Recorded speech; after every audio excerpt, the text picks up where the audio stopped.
Welcome dear student. आज हम लोग न्यूमेरिकल टेक्निक्स में प्रेडिक्टर एंड कैरेक्टर मेथड्स को स्टडी करने जा रहे हैं। इसके फर्स्ट पार्ट में हम लोग ने दो आउटकम अचीव कर लिया था।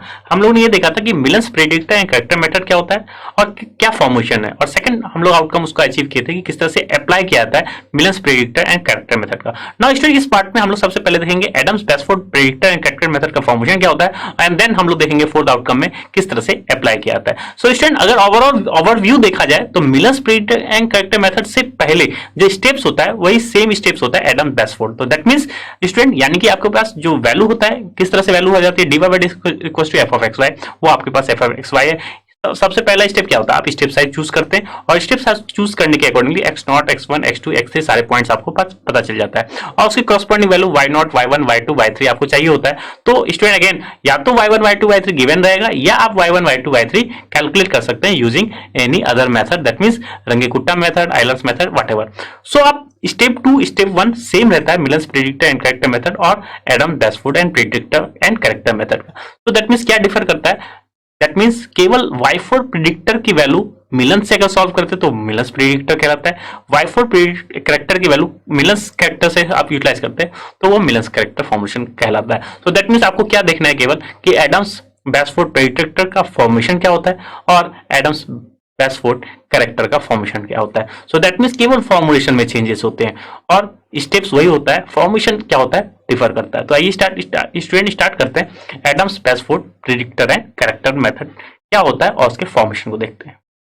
तो स्टूडेंट, एडम्स बेसफोर्ड मेथड, तो दैट मींस आपके पास एक डिफरेंशियल इक्वेशन किस तरह से रहेगी, D Y by D S equals to F of X Y, और एक इनिशियल वैल्यू प्रॉब्लम को ही सॉल्व करते हैं। तो that means y at X naught की वैल्यू क्या है आपके पास, लेट y नॉट है। तो एडम्स बेसफोर्ड के प्रेडिक्टर और कैरेक्टर मेथड से पहले आप क्या समझते हैं इस प्रॉब्लम को, क्योंकि आपके पास suppose y at particular value आपको चाहिए किसी x पे y की वैल्यू डिटरमाइन करना है। तो दैट मींस आप क्या करते हैं, स्टेप साइज चूज करते हैं। तो स्टेप फर्स्ट तो एज इट इज सेम रहता है कि हम स्टेप साइज चूज करते हैं।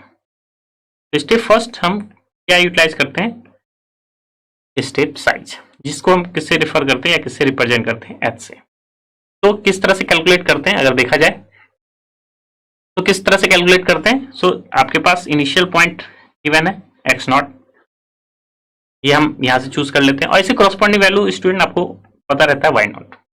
स्टेप साइज एच का एग्जैक्ट मीनिंग क्या है कि एक्स नॉट है तो ये पॉइंट क्या है, एक्स वन है, जो कि हमारे लिए क्या हो जाता है x naught plus H. Similarly student आपको x2 पता चल जाता है, सिमिलरली x3, सिमिलरली x4, ये सारे पॉइंट्स आपको पता चल जाते हैं क्योंकि आपके पास फॉर्मेशन क्या हो जाता है x1 equal to X naught plus H, x2 equal to X naught plus कह सकते हैं आप 2h, x3 equal to X naught plus 3h and x4 equal to X naught plus 4h।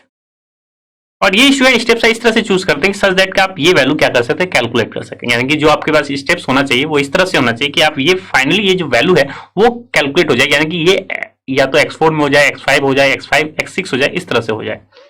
Next जैसे ही step size पता चल जाए तो सारे एक्सरसाइज पॉइंट आपके पास पता चल गए। तो आपको x नॉट का इन्फॉर्मेशन पता चल गया, x1 का इन्फॉर्मेशन, x2 का इन्फॉर्मेशन, x3 का इन्फॉर्मेशन एंड स्टूडेंट साथ ही साथ अगर आप n स्टेप्स में ब्रेक किए तो या n प्लस n स्टेप्स है तो आपके पास xn की वैल्यू आ जाती है। नाउ स्टूडेंट, जो आपके पास जो पार्ट है अब आपको क्या डिटरमाइन करना है, let's say suppose y at x4 determine करना है। तो आपको डिटरमाइन y एट x4 के लिए आपको y1 चाहिए, x2 के कॉरस्पॉन्डिंग आपको y2 चाहिए, x3 के कॉरस्पॉन्डिंग आपको y3 चाहिए एंड x4 के कॉरस्पॉन्डिंग आपको y4 चाहिए, जिसको हम लोग कहते हैं y एट x4। y4 का नोटेशन किससे रेफर करते हैं हम लोग, ऑलवेज y4। y3 का notation that means y at x3 है, y2 that means y at x2 and y1 है that means y eight x1 है और y at naught that means y at x naught. इस तरह से आपके पास जो वैल्यू आती है तो दैट मींस हमें क्या क्या डिटरमाइन करने की जरूरत होती है, y1 to yn, ये चीज हमें डिटरमाइन करने की जरूरत होती है।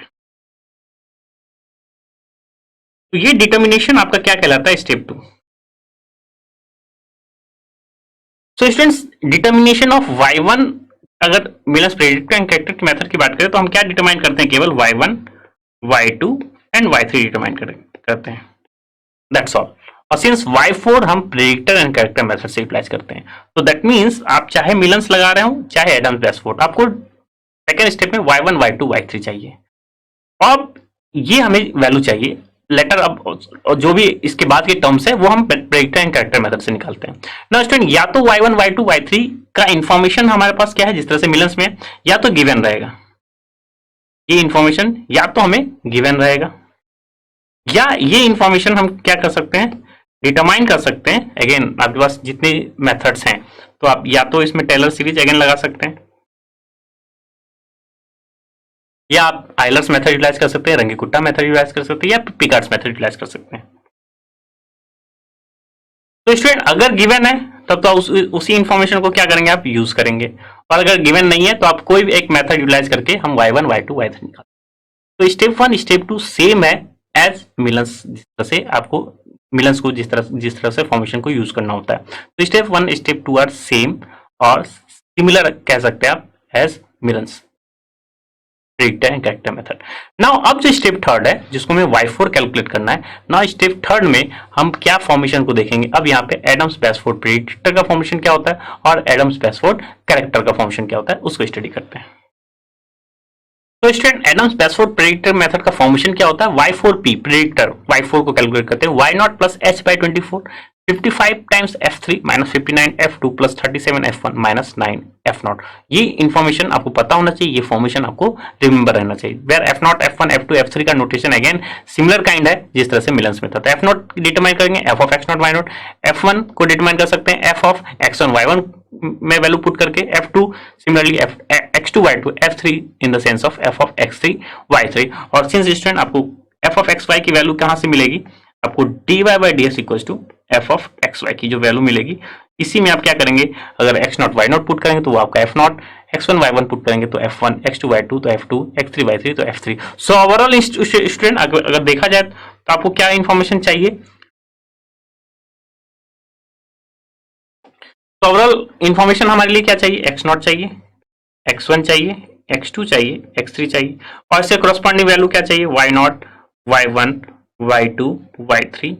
और स्टूडेंट क्योंकि h की वैल्यू भी चाहिए तो और साथ साथ h की वैल्यू चाहिए, और इंफॉर्मेशन चाहिए कि आपका f ऑफ xy क्या है। तो ये हम इंफॉर्मेशन को गैदर कर लेंगे जो स्टेप 1 और स्टेप 2 में हमने यूटिलाइज किया। तो ये जो इंफॉर्मेशन है, ये इंफॉर्मेशन हमें मिलेगा स्टेप 1 और स्टेप 2 को। स्टेप 2 से ये इंफॉर्मेशन मिलेगा, और जो गैदर इंफॉर्मेशन को फर्दर आप क्या यूटिलाइज करेंगे, टू डिटरमाइनिंग y4p। तो स्टेप्स आपको क्लियर होना चाहिए कि स्टेप 1 स्टेप 2 में हम सारी इंफॉर्मेशन को गैदर करेंगे। अगेन यहाँ पे आपको बस ये तो क्लिक हो ही गया होगा कि y1 y2 y3 या तो गिवन रहेगा या हम कोई मेथड से इसको डिटरमाइन करेंगे, जिस तरह से मिलन्स में हम लोग देखे थे। तो स्टेप 1 स्टेप 2 सेम रहता है। स्टेप 3 हम फॉर्मेशन को यूटिलाइज करेंगे, इस फॉर्मेशन को एडम्स बेसफोर्ड प्रेडिक्टर मेथड का। नाउ स्टेप 3 जैसे अचीव हो जाएगा, दैट मींस हमारे पास क्या वैल्यू आ जाएगा, y4p। नाउ हम क्या करेंगे, अब y4 कैरेक्टर, दैट मींस हम एडम्स बेसफोर्ड का कैरेक्टर फॉर्मेशन यूटिलाइज करके y4c फाइंड आउट कर लेंगे, वही हमारा y एट x4 हो जाएगा। तो स्टूडेंट एडम्स बेसफोर्ड कैरेक्टर फॉर्मेशन क्या होता है, y4 eight c, that means y4 को करेक्ट कर रहा है प्रेडिक्ट के अकॉर्डिंगली। तो वो क्या फॉर्मेशन है, y0 plus h by 24 9 times f4p plus 19 f3 minus 5 f2 plus f3। f1 f2 f3 अब समझ आ चुका है किस तरह से कैलकुलेट द फंक्शन में, लेकिन f4p दैट मींस जो इन्फॉर्मेशन गैदर हुई है प्रेडिक्टर फॉर्मेशन से उसको यूटिलाइज करते हो। दैट मींस f4p को किस तरह से डिटरमाइन करेंगे, f ऑफ x4 y4p। जो स्टूडेंट y4p कैलकुलेट हुई है स्टेप थर्ड में, स्टेप थर्ड के इंफॉर्मेशन को यूटिलाइज करेंगे और ये हमारा कहलाएगा स्टेप 4। तो स्टूडेंट ये स्टेप 4 है। तो ओवरऑल हमारे पास जो अब ये इंफॉर्मेशन आएगी y4c, वो हमारा क्या कहलाएगा, y at x4 final value which is y4c। जो करेक्ट हुई है इंफॉर्मेशन वो हमारे लिए y एट x4 होगा, या आप इन जनरल कह सकते हैं फाइनल y4 होगा, final y4, final approximation of y4 y at x4। तो स्टूडेंट अगर आपको ये पता करना हो y5 क्या होगा, अगर डिटरमाइन करें y5 किस तरह से निकालेंगे, तो अगेन आप y5 प्रेडिक्टर यूटिलाइज करेंगे, देन करेक्टर यूटिलाइज करेंगे। अगर y6 चाहिए तो y6 प्रेडिक्टर और y6 करेक्टर, और फॉर्मेशन को किस तरह से एक्सटेंड करते हैं आपको पता है। सो ओवरऑल प्रेडिक्टर और करेक्टर मेथड को देखा जाए तो हमारे लिए क्या है, y4p y0 plus h by 24 55 f3 minus 59 f2 plus 37 f1 minus 9 f0। y4c क्या है, y0 plus h by 24 9 times f4p that means हमें इंफॉर्मेशन जो गैदर हुई है स्टेप थर्ड में, that means y4 at p, तो f of x4 y4p calculate करके f4p निकालेंगे। और इन्फॉर्मेशन अगर पूरा फॉर्मेशन देखा जाए तो 9 f4p plus 19 f3 minus 5 f2 plus f3। So information अगर इसी को हमें एक्सटेंड करना पड़े तो सपोज y5 हमें निकालना, y5 के लिए क्या करेंगे, आप एक एक फर्दर मूव कर देंगे। तो y5 4 की जगह 5, y0 की जगह y1, f3 की जगह f4, f2 की जगह f3, f1 की जगह f2, f0 की जगह आप क्या रखेंगे f1। सिमिलरली y5c क्या हो जाएगा, y1 plus h by 24 9 times f5p plus 19 f4 minus 5 f3 plus f4, यानी एक एक फर्दर एक्सटेंड हो गया। और जैसे ही y5p आ जाएगा तो आपके पास f5p भी कैलकुलेट करेंगे। सो अगेन आप जनरल फॉर्मेशन भी लिख सकते हैं, n के फॉर्म में भी लिख सकते हैं, लेकिन n को स्टार्ट करेंगे आप 3 से। तो स्टूडेंट जनरल इन्फॉर्मेशन या जनरल फॉर्मेशन अगर देखा जाए तो एडम बेसफोर्ड में प्रेडिक्टर क्या हो जाएगा, yn plus 1 p equal to yn minus 3 plus h by 24 55 fn minus 59 fn minus 1 plus 37 fn minus 2 minus 9 fn minus 3। और n की वैल्यू अगर आप 3 जैसे ही पुट करेंगे तो ओवरऑल आप क्या लिखेंगे, y4p which is equal to y, n की जगह 4 रखा आपने, y क्या हो जाएगा, n की जगह 3 रखा है तो 3 minus 3 0 plus h by 24 55 f3 minus 59 f2 plus 37 f1 minus 9 f0। तो ये आपका इंफॉर्मेशन हो जाएगा प्रेडिक्टर का, जो हम लोगों ने ऑलरेडी देखा है। तो minus 9 f0 55 59 37 9 f3 f2 f1 f0। तो यही स्टूडेंट, और एडम बेसफोर्ड में स्टूडेंट यहाँ पे लास्ट में f1 है क्योंकि f4 f3 f2 और f1, तो ये आपका f1 होगा। सो अगर इसका जनरल फॉर्मेशन लिखना कोशिश करें तो देखिए क्या लिख सकते हैं, yn plus 1 c equal to yn minus 3 plus h by 24 9 fn plus 1 p plus 19 fn minus 5 fn 9 minus 1 plus fn minus 2। यहाँ पे आपको दिख रहा है एक कम होता हुआ चला जाएगा। तो अगर n की वैल्यू जैसे ही 3 पुट करेंगे तो y4c क्या हो जाएगा, y0 क्योंकि n की जगह 3 रखें, y0 plus h by 24 9 f4p plus 19 f3, n की जगह 3 है, माइनस 5 f2 प्लस n की जगह 3 f3 minus 2 that means f1। तो यहाँ इन्फॉर्मेशन में क्या हो जाएगा, f1 हो जाएगा। सो स्टूडेंट आप या तो जनरल फॉर्मेशन यूज कर सकते हैं, और लेकिन स्टार्ट कहाँ करेंगे, n equal to 3 4 5। So that means सबसे पहले y4 निकालेंगे, देन y5, देन y6। तो y4 के लिए आपको इन्फॉर्मेशन चाहिए x0 x1 x2 x3 y0 y1 y2 y3 और h की वैल्यू और f ऑफ x की वैल्यू। सो प्रेडिक्टर और करेक्टर फॉर्मेशन यूटिलाइज करके आप सबसे पहले y4p निकालेंगे प्रेडिक्टर फॉर्मेशन यूटिलाइज करके, और देन y4 at c निकालेंगे यूजिंग जो आपके पास प्रेडिक्टर आ चुकी है वैल्यू fn प्लस 1 p को कैलकुलेट करने के लिए yn प्लस p डिटरमाइन कर चुके हैं, उसकी इन्फॉर्मेशन यूटिलाइज करेंगे।